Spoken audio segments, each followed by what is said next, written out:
Hi there, welcome to Kneppy Invest and welcome to another technical update video. It is September 8th, 2024, and we've had a pretty ordinary week. Wouldn't say it was a great week, it wasn't an absolutely terrible week either, but the XJO was down. Now, I will focus on weekly charts in today's video. So that includes indices, commodities, Bitcoin bonds, and also the individual companies charts that I'll show you towards the end of the video. This is something I do quite often. Look at the longer term charts, so weekly, even monthly sometimes, and then I'll focus on daily charts as well. But today, as I mentioned, focusing on weekly charts. And the whole reason I focus on weekly charts is a lot of times you will see noise in the daily charts, and you do tend to have less noise in the weekly charts. And the monthly charts, you have much less noise, which is hopefully quite obvious because you're talking about a 1 month period. So on the day-to-day basis, share prices of companies can go up and down a fair bit. That's noise, but you wash out that noise over a longer period. I do prefer weeklies over monthlies, but I do know some longer term investors do only look at monthly charts. Anyway, so this is the XJO weekly chart going all the way back to 2018. And if you do expand out or zoom out, you do see the XJO trading in a beautiful channel. In fact, it's been in this channel for 15 years. And I have mentioned numerous times in the past, only twice has the XJO gone above or below the channel. Once was during the COVID-19 financial panic, which is sort of understandable. There was panic, massive amounts of panic in the market. So the market severely overreacted, and the only time it went above the top of the trading channel was in August 2021. And that was after a period where I believe the market or the SJO went up about 11 months in a row. So the market was overreacting on the other end of the spectrum. And you could just see it went above the top of the trading range for a very brief period of time. And that was a great time to maybe sell out of some of your positions. Now, that was quite a while ago. And in fact, it took the XGO about, what was it, 18 months to get back up to those levels again. Now, right now, we are near the top of the trading channel. So when we are near the top of the trading channel, there's a greater possibility we might see a bit of weakness in the market. We're near the bottom of the trading channel, unless there's significant pessimism in the market, there's more likely we're going to see a bit of uplift in the market. So right now, since we are near the top of the trading channel, there's a greater chance that we might see a bit of weakness. It's not an absolute, but just a greater chance. I'm actually going to go back in time just to see if we or the XGO sort of traversed. In fact, you could draw this line there, and it sort of did. Back in 2009, as we came out of the GFC, it did move along the or near the top of the trading channel. But you can notice as you see this last 15-year period, a lot of times when it does get to the top of the trading channel, we do see the market pull back, the XJ pull back.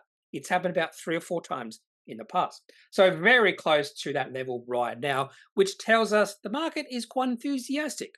Now, in the past week, the XGO did fall, was about 0.7%, 0.97%. So we did have a few negative days. Definitely that really big negative day on a Wednesday, down 1.88%. It does look like possibly we have another negative day on Monday. The American markets were down, Nasdaq down 2.69%. However, the Dow Jones was only down 1%, so I don't think it's going to be a bloodbath like we saw last Wednesday. And then we had 2 okay days after that. Bad day on Wednesday. So at this point in time, we've seen a lot of volatility in terms of any piece of negative news will drive the markets down. It seems like the market is looking for negative news, particularly when it comes to the economy. And that's what happened with Wednesday. What was it? Was it that day that drove? Yeah, it was that day. Yeah, I can't remember. Yeah, I'm pretty sure there was negative economic news, PMI or something on that particular day. So let's have a look at, go back to the weekly chart. Let's have a look at the XSO. And this is actually interesting. XSO down significantly, well, down 3%, if I remember correctly. down 3.2%. So a lot of weakness in the smaller companies on the ASX. So it seems like the larger part of the town, larger members of the index had an okay week compared to the smaller companies. And a lot of times you will see when there's a little bit more panic, a little bit more bearishness in the market, you'll see the smaller companies sold off first, and a lot of, I won't say a lot of rotation into defensive companies, but maybe that's what we're seeing, a little bit more of rotation into defensive companies because there's a touch more pessimism in the market. And that's why maybe the small caps did fall during the week. And in fact, if you do have a look and just zoom in on the weekly chart, the XJO finished at its lowest level since January, I think. Yeah, January. Whoa. No, yes, January. So the XSO is at its lowest point for about 8 months. So a little bit more negative sentiment in small cap companies right now than the larger caps. So that's the XSO. However, in saying that, the XSO tends to be always a little bit more negative. The chart hasn't really looked good for many years. Well, that's a lie.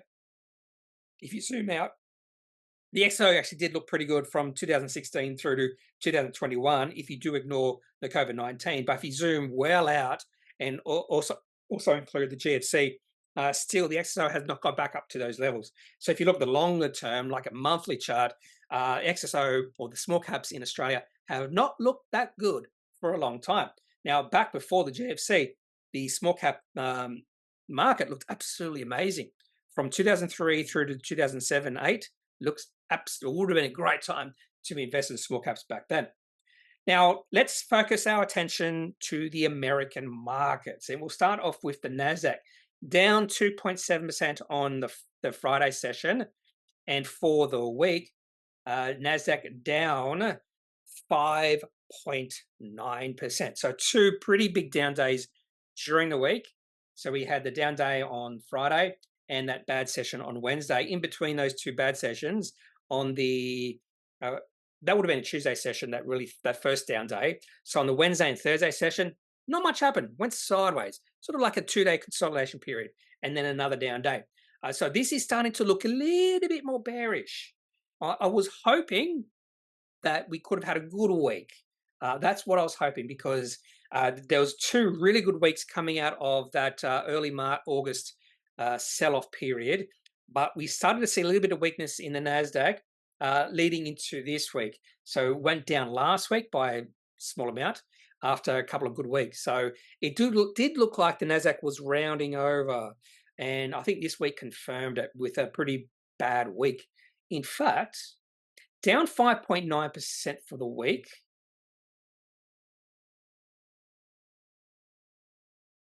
That is the worst week the Nasdaq has experienced since January 2022, when it was down 7.5%. I can't see another worse week than that. Very close in June 2022, down 5.7%, 5.77% in September 2022. So this could have been, this does look worse here, this week here. April 2024 was only down 5.36%. So the worst week for the Nasdaq in a few years. And it is, even though if you just expand out and you look at this chart as a whole, it doesn't look that bad, but just in the very short term, it's starting to look a little bit dicey for the Nasdaq. And obviously, companies like Nvidia are not helping. And Nvidia's had a few bad sessions in the past week and a bit.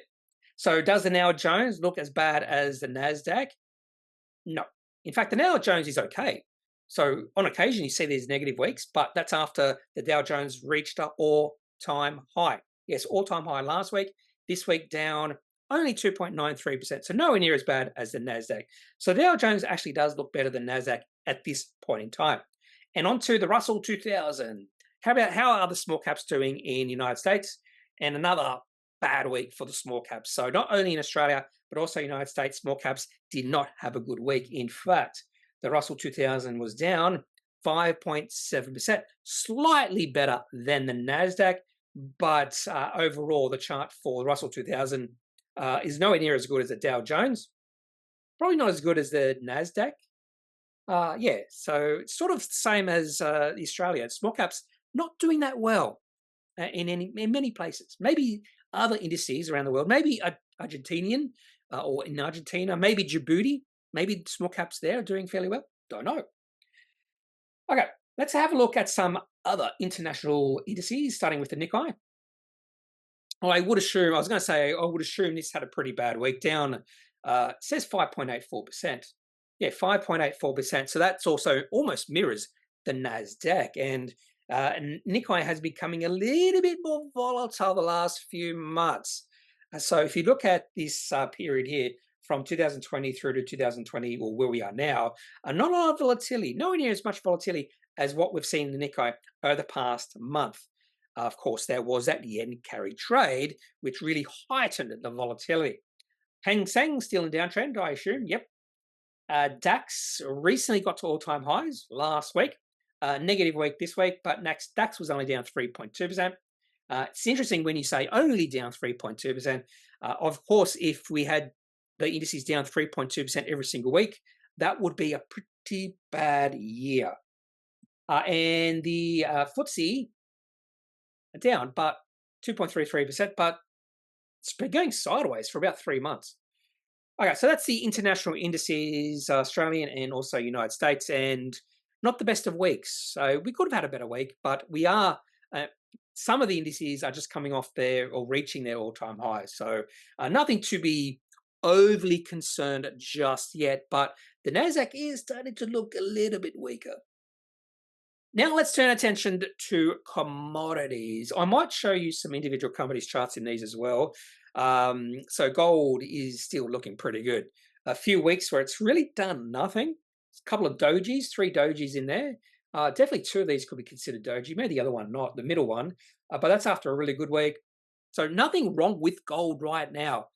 Maybe currency is affecting some gold companies, but if we do have a look at gold companies' charts, the trading views changes. They keep changing how you look at watch lists. Now you have to open list, and it opens up a list. You have to keep doing that. So annoying. Why do they change it? Why, oh, why, oh, why? So let's have a look at a few gold companies on the ASX. Start with Evolution Mining. Does this look pretty good? Why is Evolution Mining down? Yeah, that's interesting. Down. Is that to do with currency? Don't know. So Evolution Mining. What about Gold Road? No, I'd say no. This is the weekly chart. Still on the weekly chart here. No for me. Northern Star. It's in an uptrend, but not at all-time highs. In fact, Northern Star was higher back in April. Perseus. This is a nice looking chart. Not only now, but also over the last 5 years, it's in a beautiful uptrend. Perseus doing really well. Red 5 share price has really taken a hit over the past few months, down from 50 cents to 30 cents. Ramelius up to 220. This probably looks pretty good. Yeah, I like this, particularly in the shorter term or the medium term. So not quite as good as Perseus, but I do like the formation of this chart.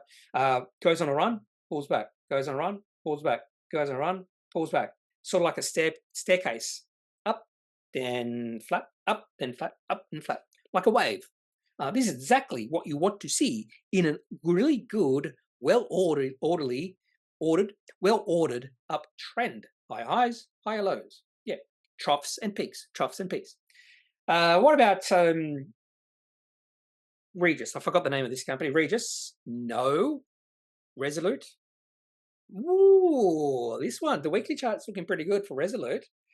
I like the look of this little chart.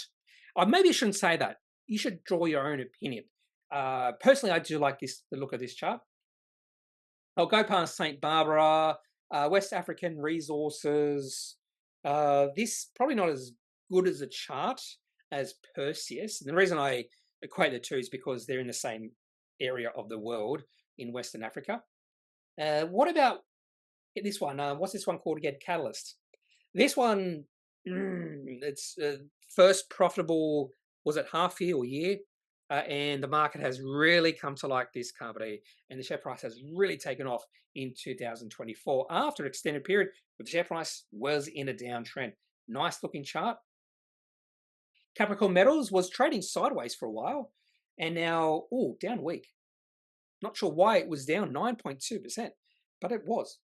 Capricorn Metals, Orabana looks really good. Well, you can't see it really in the weekly chart because there it is. If you zoom in, yep, the weekly chart looks absolutely spectacular. Diff is definitely shifting sentiment, shifting trend in the share price over the past few years. And is this one Navari? Which one's Newmont? NEM, that's Newmont. Newmont looks pretty good after they bought out Newcrest and listed on the Australian exchange. Looks pretty good. Short period of time, though. A company I do like, Auric. I'm going to get rid of where I bought it. It's irrelevant. I do like this. I just like how it just turns. Beautiful shift in trend and sentiment back in late 2023, and it just keeps going up. This is not quite as good as, which one was it? Ramelius. But I do like sudden rise in share price, does nothing. Rise, does nothing. Rise, pulls back a little bit, rise again. And now I do hope there's a period now where the share price just goes sideways, consolidates. Very healthy. And Bellevue Gold, this one, maybe not so much. Oh, it's broken through support level down to $1.13. So all the love seems to have gone out of Bellevue Gold. And yeah, I should look at Plethora because this one looks pretty good. It's broke out about 3 weeks ago, and is pretty nice. Definitely looks better on the daily chart though. Yep, there it is, the breakout. Nice little pullback. Yep, I like it. So let's go back to commodities. So gold, pretty good. The weekly chart looks pretty good. No, I have no issues with gold at this point in time. It's in a beautiful weekly uptrend. No issues. I might have an issue with silver just based off the very fact that silver fell 3.15% on Friday. Not sure what's happening here. Nowhere near as good as gold. And I'm wondering, why did it drop a lot on the 1 day? There shouldn't be much difference between gold and silver, but there is, as you can see by the 1 day's drop in share price, or not share price, price of the commodity. But based off the weekly, it's still, I don't know. We want silver to get past those two peaks we saw back in May and July. We needed to get back up here, a little bit higher. Iron ore is not going to be looking good. I'll have a look at a few iron ore charts as well. So iron ore is now at $90. The last time it was at $90 was back in late 2022. And the low then that would have been late October 2022. The low for iron ore was $80. So that's a very significant level for iron ore. If it falls below $80, all bets are off. So let's have a look at a few iron ore companies. And I'll show you about 5 iron ore companies. So we'll start off with BHP. Yes, I still consider BHP an iron ore company. And in fact, BHP fell through a long-term uptrend a few weeks ago. The only time it fell through this uptrend was during the COVID-19 financial panic. And this uptrend has been there since the lows, the iron ore lows back in 2016. So a nice orderly chart for BHP, and it's fallen through that uptrend line. And now BHP is at $38.45. And that means those who were buying BHP at $40, because if you do listen to Aussie Business Call, David Cox has always been saying, well, I have a friend who says you should buy BHP at 40 and sell it at 50. Well, it's now 38.45. So that is actually a definition of a support. When someone actually thinks that, and if a lot of people think that, buy at 40, sell at 50, buy at 40, sell at 50, and now it's fallen below 40. So that support level has come to an end. It's now more like resistance. So BHP, not looking good, but it's understandable. Iron ore is weak.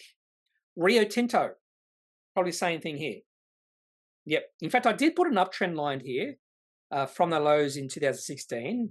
It's not the best looking uptrend because it did fall below the uptrend line for quite a few weeks back in 2022. So not the best looking uptrend line. And Grange Resources, ugly looking chart. Share price down to 25 cents. Last time share price was 25 cents was in late 2020. Mount Gibson, another badly looking chart. This one has really cratered down to 28 cents. Fell through support back in late July at about 37 cents. It just keeps on falling.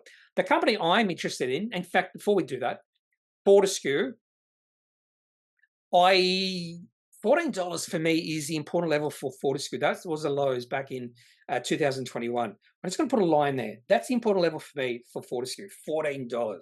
And I do know some people who bought Fortescue at $14. And I'd say it's fairly important to those people as well, particularly because they've seen the share price go from $14 to $30. They could have doubled their money if they took profits, and now the share price is heading back to where they bought in. And if they did sell, I'm not sure if they did, if they did sell up here, just think what they're thinking. Just imagine what they're thinking. So I doubled my money with Fortescue, bought it $14. I sold it, say, $28. Maybe they didn't sell at the top. And they see the share price of Fortescue getting back to $14, and they just go, what happy memories be buying Fortescue at $14? That's support. That's why these levels are important, because a lot of people know that's the lows back then. And other people go, well, I bought and did really well with Fortescue buying at these levels, so I'm going to buy again. That's a definition of support.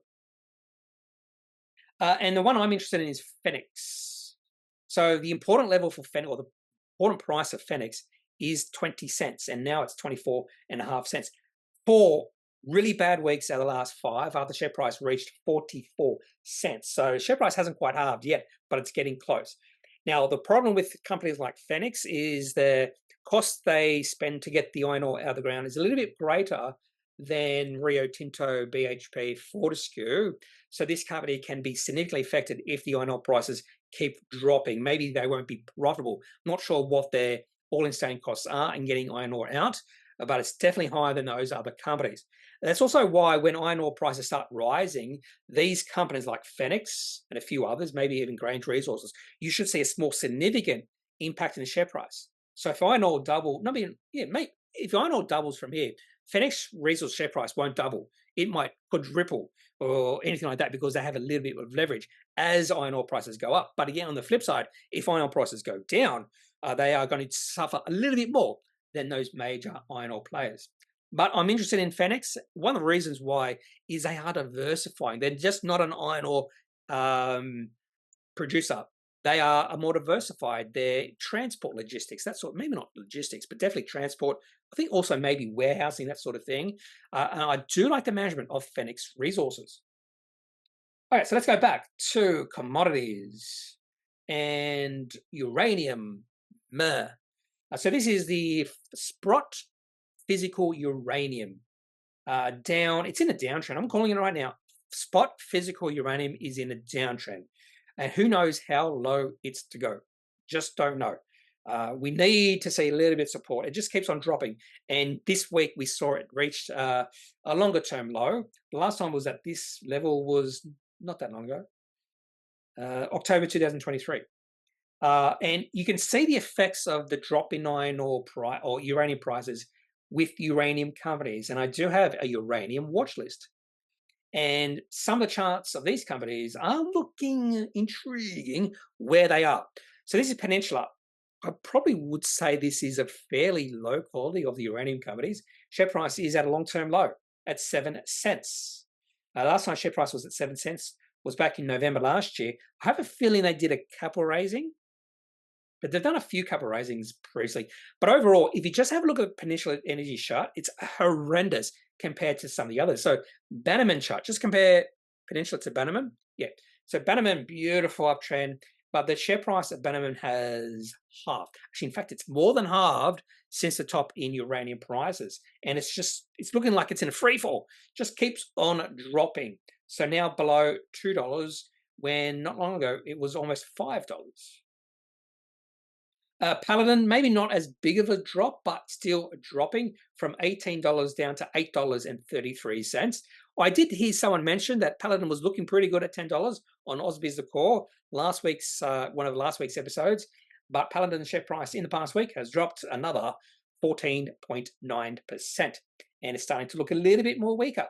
So this one, I think Uranium is a lot of these companies, when you see the share price dropping like this, I think it just pays to remain patient. So those experts who did put buys for Paladin at $10, they're down a fair bit already because I think they weren't patient enough. That's just my opinion. Deep yellow, no, keeps dropping. They're all going to drop. And Boss Energy, yeah, have to look at Boss Energy.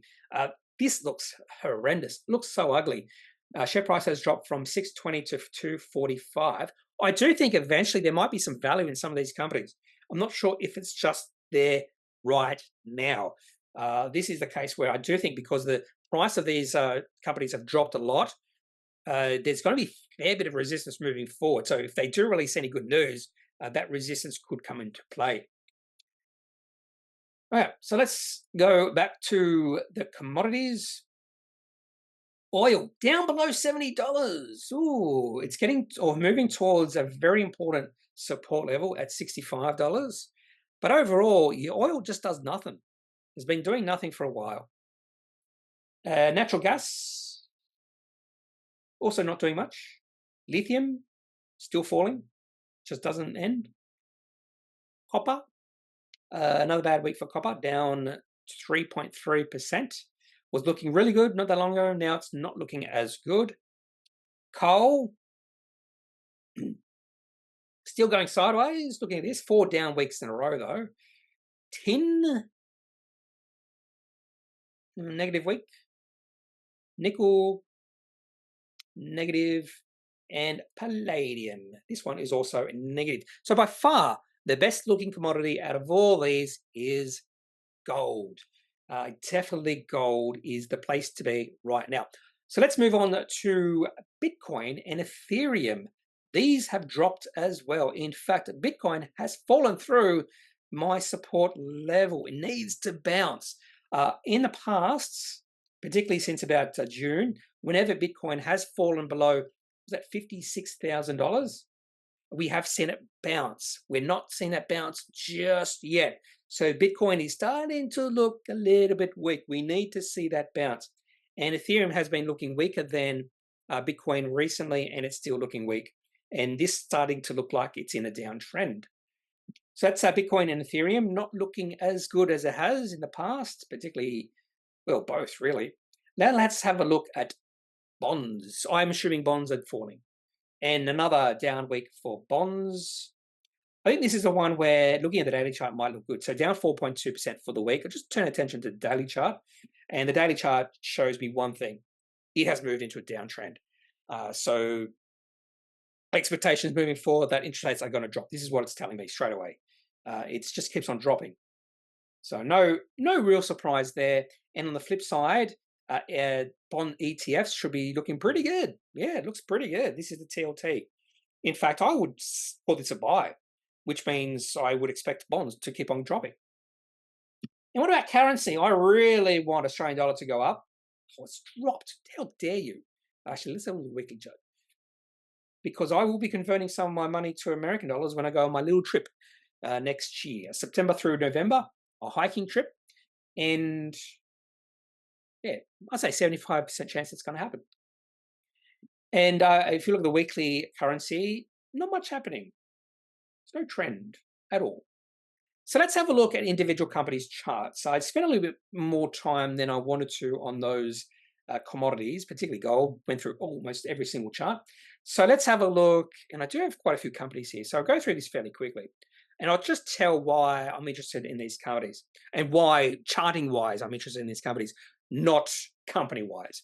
So this is PWR Holdings, the weekly chart. And I do have this uptrend line going all the way back to the bottom of the COVID-19 financial panic. And there was also another little panic for PWR Holdings back in June 2022. That was the bottom of the market. So that was the next major low. And PWR Holdings is on those lows or on that uptrend right now. Yes, it's right now. In fact, last week it bounced off it. This week it's bounced off it as well. If you have a look at the daily chart, yeah, it's sort of transversing along that uptrend line over the past 2 weeks, up and down, up and down. So there is a chance, just a possibility, that we might see the share price of PWR Holdings fall below that. So a possible nice trade here. Or if you like this company for the longer term, maybe now is a time to buy in this buy the dip situation. Possible buy the dip situation. Share price has fallen a fair bit over the past few months. In fact, the share price has fallen about 25 to 30% since the recent highs back in late July. Tabcorp. Why? So, I've got a line here. So this is important. Share price has dropped like a rock, but there's a line here at 40 cents. Oh, that's the COVID-19 lows. I actually have used this as a potential buy for other companies. So is that true for Tabcorp? Possibly. It's at the COVID-19 lows. Now, I'm pretty sure this is adjusted to take into account the demerger of Tabcorp and the Lorry Corporation. But the very fact that share price right now is at 40 cents, and that was a low for this company in 2020, is interesting. And that's the only reason I've included Tabcorp. Doesn't mean I would trade this, but the market is really negative on this company. But if sentiment shifts and maybe the company does things right, share price could get back up to the highs we saw. This company saw back in June 2023, $1.20. So tripling in share price, maybe. Just maybe. But sentiment shot for Tabcorp. Helloworld. Why have I put this one in? Oh, well, Helloworld has been trading in a sideways channel, consolidating since 2020. Share price, whenever it gets to about $1.50, we see a nice little recovery. It's happened quite a few times. 1, 2, 3, 4 times. Here, it fell below it for a brief period. Oh, I know why. So the share price now $1.87. And the share price is dropping. So just putting this onto my watch list just in case it gets back to $1.50. Now, just because it might get to $1.50 doesn't mean the share price will bounce. It could fall through it. It could do that. But definitely watching when I do see a company like Helloworld fall to a support level. There could be value in this company at those levels. TPG on the flip side, than some of these other companies whose share price is in an uptrend. TPG share price has been in a downtrend, and there's signs, just a sign, that it could be turning positive for this company. So you can see this on the weekly chart. Whenever the share price hits the downtrend line, 1, got very close in 2021. 2, got very close a few times in 2023, and then it hit it in February 2024. And that's the time to maybe go short. But the price of TPG Telecom is right on that downtrend line right now. I think this could be a breakout. This could be the end of the downtrend for TPG Telecom. I wouldn't confirm it just yet, but if you do have a look at the daily chart, you notice there's a really good day on the 30th of August. This must have been their results, I'm assuming. Share price up 8.3%. But after that, we didn't see any selling. Share price has gone sideways. That's a good sign. That's a good sign. And on the last trading day, share price has moved above that downtrend line. So things are looking a little bit more promising for TPG Telecom. Spark, New Zealand. Go back to the weekly chart. So this is a company who has been an uptrend on the weekly chart for a long time. So it moved into a weekly uptrend back in 2014, so 10 years ago.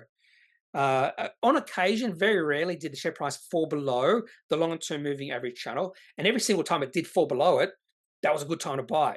We've got 1, 2, 3, 4, 5, 6, and then it did it again, fell below back in March, and it just kept on falling.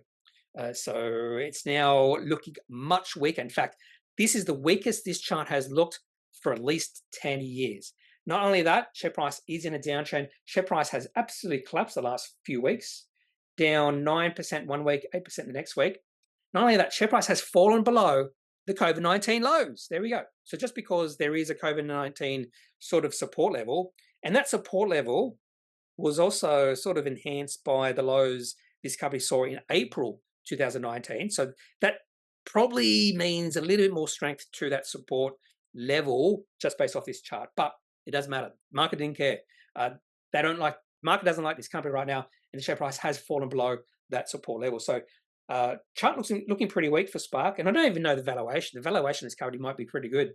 Pretty sure this is telecommunications in New Zealand. Apiam, actually, this is more of a daily chart, but you can see the breakout in the weekly chart. A beautiful week for Apiam and their shareholders. Pretty sure there's a few comments about this company. I'm pretty sure there was. Let's have a look.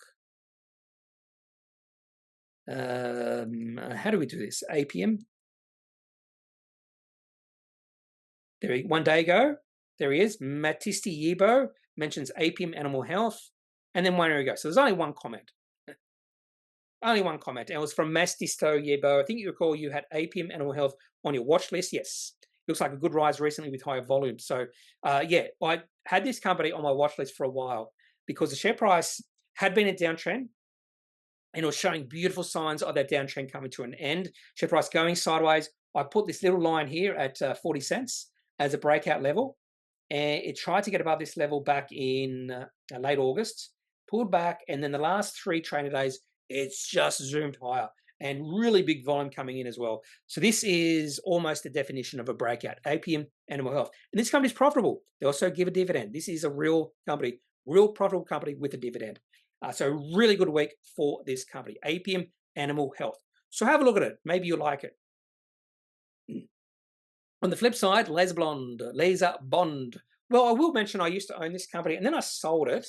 I sold it on the release of their February, in February on the release of the results. I didn't quite like it. Also, I don't like the tension within the company. I forget what exactly it is, but it's something like the old boss, the old manager or founder thinks he could do a better job. He doesn't like the new or the current management, that sort of thing. I forget the old hoo-ha, but I just don't like that sort of tension in the board. And the share price of Laserbond has fallen through support. I'm assuming this was on the release of their results. Share price, their support level was 65 cents, and share price has just kept on falling the last 2 weeks. Now it's down to 55.5 cents. So a bit of a negative breakdown for Laserbond after it looked pretty good. If you look at the weekly chart, it's been looking good for a long time. A bit of weakness during the COVID-19, but definitely trend has shifted on the weekly chart for Laserbond. WT Financial Group. Why did I include this one? There must have been a reason. Oh, the volume. Yes, the volume. So I do look at volume. I'm pretty sure I've mentioned volume at least once here before. The other thing to Laserbond, I didn't mention volume. Look at the increase in volume on this sell-off. That's pretty negative. But let's go back to volume with WT Financial. So this is a weekly chart. And I do like volume on weekly charts because you can see sustained volume over a week period. Sometimes you see one company have really good volume one day and then weak volume the next day. It could be just like a one trade. But this particular chart goes back to 2020, really light volume back then, a very liquidly traded company. So in this sort of company, what I'm looking for is increased volume. So I want more people, more investors to know this company. And I've helped that because I've talked about this company once or twice in the past. And what we have seen in 2024 is a fairly good increase in volume, particularly the last 4 weeks. We've seen really good volume coming in this company the last 4 weeks. In fact, not the highest volume this company has seen, because we saw some good volume back in March and April. But the last 4 weeks, if you look at the best 10 weeks trading for this company, 4 of those weeks in the last 4 weeks, including the best week, where the share price rose 28.2%. That was the highest volume, but the volume has remained nice since then. Just based off the weekly chart, possible breakout for WT Financial, who should have a ticker code WTF. I'm pretty sure this company is profitable. Very small company in terms of market, but they're profitable and growing nicely. So it seems like the market is becoming more aware of this company. Verbrec. Why did I include this company? Oh, this is volume as well. This is a very good tale of volume. And I've mentioned many times, volume is important because it tells us that there's more people interested. Maybe fund managers getting interested. So this is Verbrec. This is a weekly chart. Downtrend, long-term downtrend. Look at the volume. Not much volume at all. And then we started to see volume increase probably February into March. So that could be around the time they released their results. And the volume really actually expanded into April and May. That's a really good sign. Not only that, that coincided with the share price starting to move upwards. So we started to see someone interested in this company. Someone is more enthusiastic than the sellers. So when you do see enthusiastic sellers, or probably a better way to say it, when you see the sellers more enthusiastic than the buyers, that will send the share price up because they're buying not at a limit, but they're buying on market. So when I think of people buying on market, I think they are more enthusiastic. And that's true for myself. If I'm really enthusiastic about a buy, I will buy on market. I just won't put an order in there, limited order in. I will buy on market. And that's why you get the share price rising. So when I see higher or increasing volume or even high volume over a consistent period of time and the share price rising, that's a good sign. This company is doing things right. I have not had a look at this company's results, but I wouldn't be surprised to see this company doing pretty good. Although I'm just having a look at results now, volume actually has been decreasing. So, although they're profitable. So maybe it's just the margins increasing. I don't know. But the market likes Verbrec right now. Although the last 2 weeks, the share price has pulled back. But this could be just a little bit of a pullback on lighter volume. Domino's share price has fallen below $30. $30. I'm not sure why I'm showing you this, except that even beloved companies can fall in hard times. And the last time share price of Domino's fell below $30. The smart ass out of you might say it was only a few weeks ago. And yes, the share price did fall below $30. But the last time the share price of Domino's was below $30, apart from a few weeks ago, was way back in 2015. So we're nearly at a 10-year low for Domino's Pizza. And the share price is in a downtrend. You can't argue. Share price is in a downtrend. Weekly downtrend, and I would assume even a daily downtrend. Yeah, this is a classic downtrend. This would be in papers. This is the definition of a downtrend. Just look at Domino's Pizza chart right now. So what I would be waiting for here is a bit of a spike in volume. So as the share price goes down, you see it increasing volume. That could be a sign that fund managers are saying, oh, there's value here. I'm going to buy some shares. Not seeing that just yet with Domino's. Oh, Shaver Shop. Why do I'm looking at Shaver Shop? Oh, this is a great case. Okay, so this is another company trading in a channel. In fact, this channel has been in existence since the mid-2020. So 4-year channel. Trading between about 96 cents and $1.24. So it's a fairly large trading channel. We'll say about 28 cents. But definitely, and if we zoom in a little bit, hope you can see that. You can see it perfectly. So the top of the trading channel is about $1.25. It's reached that level 1, 2, 3, almost 4, 5, 6, 7, and it did again during the week. So it's a fairly obvious resistance level. Now, some people might say, well, the more times it tries to get back above a level or get above a level, the more chance it's going to succeed in the future. And it weakens that resistance level. I actually do believe that, but it could be sort of like one of those self-fulfilling prophecies. People see the share price getting to $1.25 and they instantly say, got to sell. And they keep saying that, got to sell. That's the mentality we might have with Shaver Shop. And when the share price gets above $1.25, all those people have gone. They've already sold out. And they go, oh, crap, I should have sold out. Maybe I'll buy back in. That's why when you do see a breakout, it's very important because all those who want to sell it, maybe not want to, but they're triggered by where the share price is and what, like $1.25, they think that's a sell level because of what's happened in the past. And when it gets above $1.25, they go, oh, now's the time to buy. It's broken out, that sort of thing. No longer in their mindset is $1.25 is sell. So unfortunately for Shaver Shop, we haven't got to that level. In fact, in the past week, it's drifted back to 5%. And on the flip side, if you see the share price get below $1, that could be a good time to think about buying some shares in this particular company.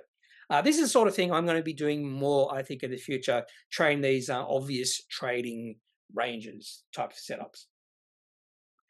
Dusk Group. Oh, this is a breakout, without doubt, a breakout. Share price in a downtrend, long-term downtrend. Company released something in July. Share price in 1 week rose 27.7% and has kept on rising. So this is a breakout in just 1 week. Just want to show you. Beautiful breakout. You could have bought in that week at 75 cents and be up right now almost 50%. I wish I I don't know. The only problem is the volume hasn't been that great. It's not massive volume. I don't know. I'm still. I'm pretty sure they did release a pretty good trading update. I'm pretty sure their sales for the start of financial year 25 were pretty good, if I remember correctly. I could be mistaken. Shine Justice, a company. I just don't like law companies. It's not because of lawyers. I just don't think they're a really good model for investors. Because lawyers, it's labor capital. Well, I don't like capital that is labor because they're expensive. People are expensive. Lawyers are expensive. Jeez. Anyway, share price going sideways for the longest time. And we have possibly seen a breakout. What I'm going to do is put a line here at these highs right there. So there's 3 highs in the past at 83.5 cents, or that level, somewhere there. And you just zoom in. You might not be able to see it, but yeah, we've got 3 times the share price of Shine got to about 80, I think it's 81 cents. Yeah, about 81 cents.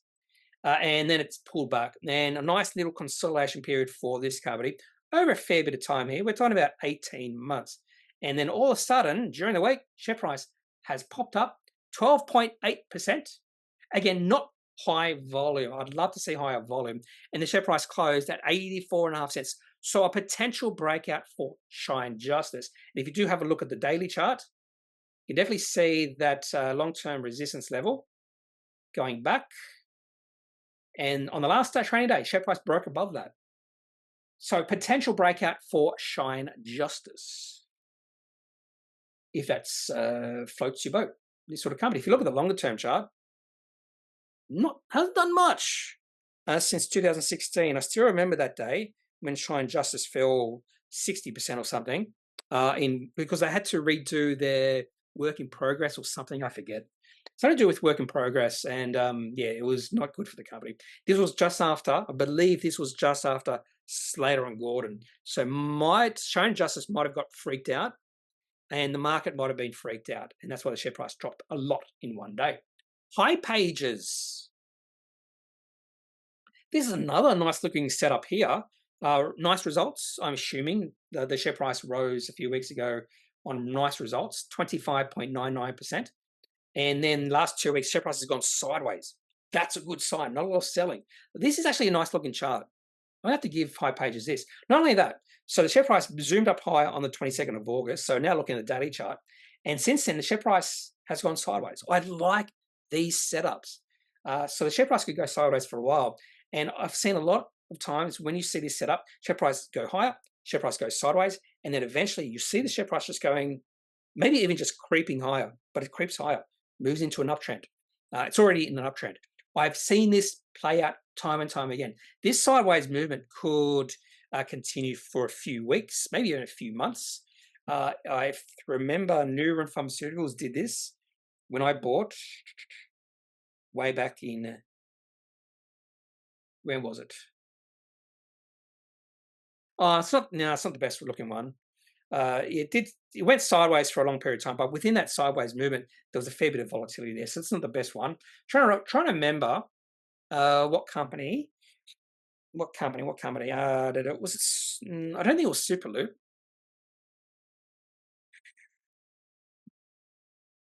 Why is Superloop not pop? No, we'll move on. Anyway, so I do like the chart for HiPages at the moment. This is a nice looking chart.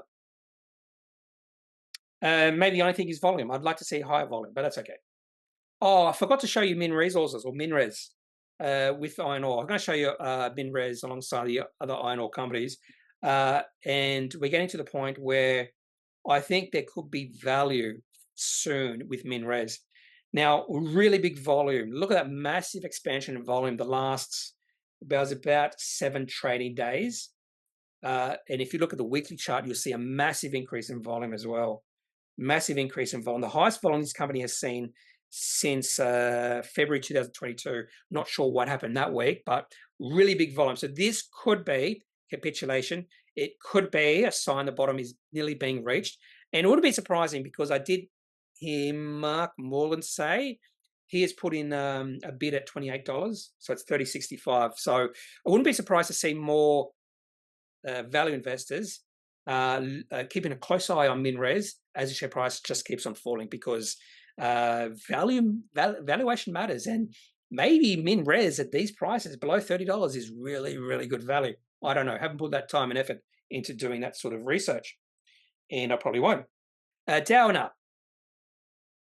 This was also mentioned as a sell, I believe, or no, take profits. Really nice results. Share price popped up.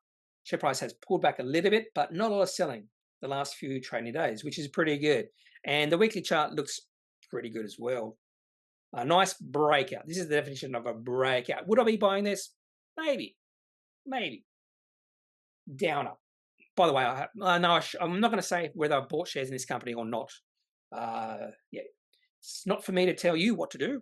And I am concerned people just follow what I say, and that can lead us down an ugly path. Nine Entertainment Group, and this is the last company for the day. Nine Entertainment Group. Why is this company on my list?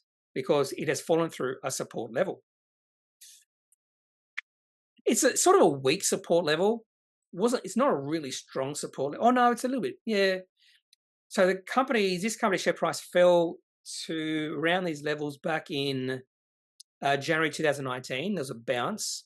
It fell well through this level during the COVID-19 financial panic, and then it bounced, and then it pulled back to these levels.